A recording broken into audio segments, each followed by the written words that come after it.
দেখছেন কেমনটা লাগে বলেন তো? ডেলিভারি ম্যানকে আমি বলছিলাম যে আমার বাসায় এসে পার্সেলটা দিয়ে যান, না উনি বাজারে দাঁড়িয়ে আছে, ওইখান থেকে নাকি আমার পার্সেল রিসিভ করতে হবে।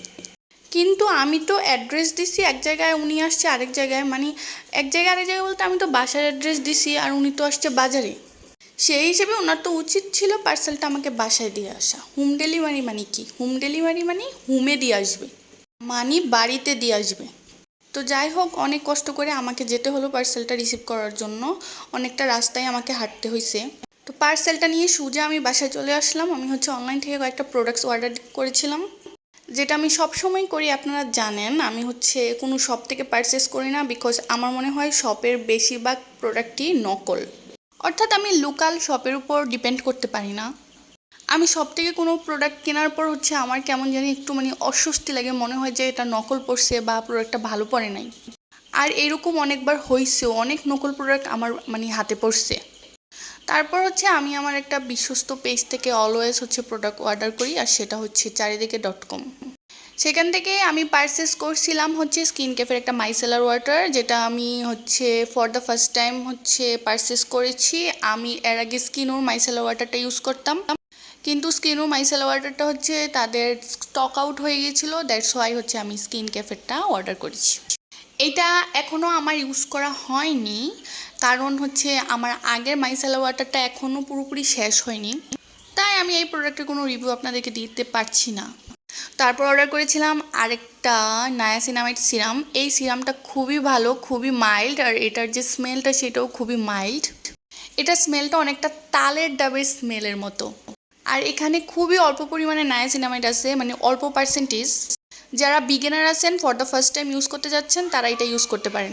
তারপর আমি পন্সের এই লাইট ময়শ্চারাইজারটা নিয়েছিলাম। এটা অনেক ভালো, বাজেটের মধ্যে খুবই ভালো একটা ময়শ্চারাইজার। এটা অয়েলি ও কম্বিনেশন স্কিনের জন্য খুবই পারফেক্ট। আগে আমি সিম্পলের এই লাইট ময়শ্চারাইজারটা ইউজ করতাম। এইটাও ভালো, খারাপ না, কিন্তু পন্স লাইট ময়শ্চারাইজারটা স্কিনটাকে অনেক বেশি হাইড্রেট রাখে। তো আমার মনে হয় বাজেটের মধ্যে এই ময়শ্চারাইজারটাই সিম্পলের থেকে বেটার। আবার দামেও সিম্পল থেকে পন্সেরটা কম। পন্সেরটা 350 থেকে 400 টাকার মধ্যেই কিনা যায়, আর সিম্পলেরটা 600 থেকে 650 বা 700 টাকার মধ্যে কিনা যায়।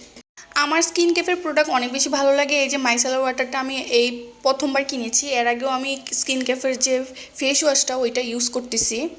আমার মনে হয় বাংলাদেশি প্রোডাক্টের মধ্যে স্কিন কেফের যে প্রোডাক্টগুলো এগুলো খুবই ভালো। তারপর স্কিন কেফের এই যে সফট লিপস যে লিপ বামটা আছে, এটাও আমার কাছে অনেক বেশি ভালো লাগে। আমার লিপস যেহেতু অনেক বেশি ড্রাই, এটা একটা কিনলে 1 মাসের বেশি যায় না। এটা খুবই ছোট একটা লিপ বাম বা লিপ জেল যেটাই বলতে পারেন। এটা বামও না, আবার জেল টাইপেরও না, মানে মিডিয়াম টেক্সচারের একটা কি বলবো, লিপ বাম বা লিপ জেল। তারপর স্কিন কেফের এই যে ফেস প্যাকটা, সেটা কিনেছিলাম, কিন্তু এটা আমার বেশি একটা ইউজ করা হয় না। কয়েকবার ইউজ করেছিলাম, বিকজ আমার না ফেসের মধ্যে কোনো কিছু লাগাই রাখতে একদমই ভালো লাগে না, বিরক্ত লাগে। ফেস প্যাক বা এরকম ফেস মাস্ক যেটাই বলেন, ওইগুলো লাগাই রাখতে আমার একদম বিরক্ত লাগে। এটাও ভালোই, খারাপ না। যাদের ড্রাই স্কিন তারা এটার সাথে টক দই মিক্স করে ইউজ করতে পারেন। যাদের অয়েলি স্কিন তারা গোলাপ জল মিক্স করে ইউজ করতে পারেন। আর যাদের নর্মালি স্কিন তারা এইভাবেই ইউজ করতে পারেন। এই ফেস প্যাকটা স্কিনটাকে খুব বেশি ড্রাই করে দেয় না, আবার অয়েলিও করে না। যদিও এখানে লেখা আছে ব্রাইটেনিং ফেস প্যাক, কিন্তু এটা না মানে ইউজ করার পর ফেসটাকে ব্রাইট করে না, একদম নর্মালি থাকে। আপনার এরকম একটা ফিল হবে যে স্কিনটা ক্লিন হয়েছে, কিন্তু ব্রাইটেনিং কোনো এফেক্ট দেয় না এই ফেস প্যাকটা। তো আমার ভিডিওটি আজকে এই পর্যন্ত। ভিডিওটি ভালো লাগলে অবশ্যই লাইক, কমেন্ট, শেয়ার করে দেবেন। টাটা, বাই বাই, আল্লাহ হাফিজ।